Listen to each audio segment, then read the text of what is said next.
By 1080, the Holy Roman Empire was tearing itself apart. King Henry IV faced a powerful rebellion led by Rudolf of Swabia, a rival claimant to the throne, supported by the rebellious Saxons and their allies.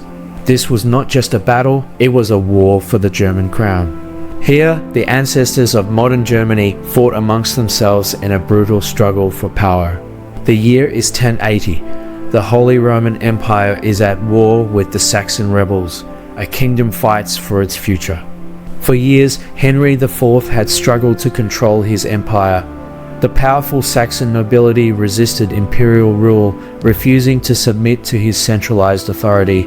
Then, in 1077, the crisis exploded. Pope Gregory Roman VII excommunicated Henry IV, weakening his claim to the throne. Seizing the moment, the Saxon nobles crowned Rudolf of Swabia as the new king, plunging Germany into a brutal civil war. In 1080, the two sides met at Hohenmilsen, deep in Saxon territory. Henry IV's imperial army was heavily armoured, relying on elite cavalry to crush the rebellion. Meanwhile, Rudolf and the Saxons focused on infantry and ambush tactics, hoping to counter the superior knights of the empire. The battle began with a massive cavalry charge by Henry's forces, smashing into the Saxon ranks.